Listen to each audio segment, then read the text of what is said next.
अब तो विश्व प्रसिद्ध नोबेल पुरस्कार भी बहुत ही मामूली लोगों को राजनीतिक गुणाभाग के आधार पर मिलने लगे हैं। तो हमारे इन पद्म पुरस्कारों को कई लोग लेने से ही मना कर रहे हैं। इन्हें देने के पीछे यदि राजनीति होती है तो नहीं लेने के पीछे भी राजनीति होती है। इस बार घोषित पद्म पुरस्कारों पर जमकर वाक युद्ध चल रहा है। कश्मीर के कांग्रेसी नेता गुलाम नबी आजाद को पद्म भूषण देने की घोषणा क्या हुई, कांग्रेस पार्टी के अंदर ही संग्राम छिड़ गया। एक कांग्रेसी नेता ने बंगाल के पूर्व मुख्यमंत्री और कम्युनिस्ट नेता बुद्धदेव भट्टाचार्य के कंधे पर रखकर अपनी बंदूक दाग दी। भट्टाचार्य को भी भाजपा सरकार ने पद्म भूषण से सम्मानित किया है। उन्होंने ये सम्मान लेने से मना कर दिया। इस पर कांग्रेसी नेता जयराम रमेश ने अपनी टिप्पणी कड़े सटायरिकल अंदाज में कह डाली कि बुद्धदेव जी आजाद रहना चाहते हैं, गुलाम नहीं बनना चाहते। कई अन्य कांग्रेसी नेता और खुद कांग्रेस पार्टी इस मुद्दे पर चुप है, लेकिन कुछ ने आजाद को बधाई भी दी है। यह असली सवाल ये है कि इन सरकारी सम्मानों का देश में कितना सम्मान है। इस बार दिए गए 128 सम्मानों के लिए 50,000 से ज्यादा अर्जियां आई थीं।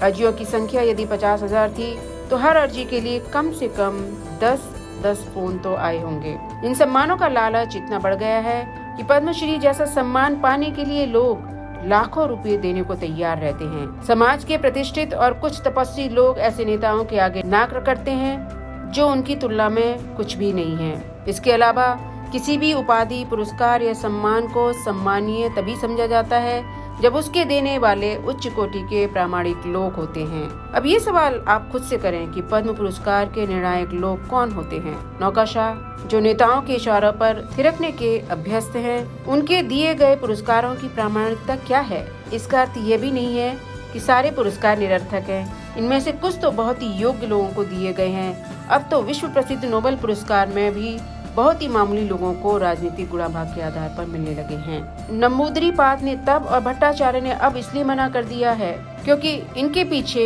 इन दोनों को राजनीतिक समीकरण समझ आने लगे हैं। दो बंगाली कलाकारों ने ये कहकर उन्हें लेने से इसलिए मना कर दिया कि उन्हें ये बहुत देर से दिया जा रहा है। मेन स्ट्रीम के संपादक निखिल चक्रवर्ती ने ये सम्मान लेने से मना कर दिया था, ये कहकर कि ऐसे सरकारी सम्मानों से पत्रकारों की निष्पक्षता पर कलंक लग सकता है। वैसे गुलाम नबी आजाद पहले विरोधी दल के नेता नहीं हैं जिन्हें ये सम्मान मिला है। नरसिम्हा राव सरकार ने मोरारजी देसाई को भारत रत्न और अटल जी को पद्म विभूषण दिया था। मोदी सरकार ने प्रणब मुखर्जी को भारत रत्न, शरद पवार को पद्म विभूषण तथा असम व नागालैंड के कांग्रेसी मुख्यमंत्रियों को भी पद्म पुरस्कार दिए थे। जरूरी ये समझना है कि जो मांग के लिए जाए वह सम्मान ही क्या है, और यह भी कि देने वाले की अपनी क्या प्रामाणिकता है। ब्यूरो रिपोर्ट, तरकश।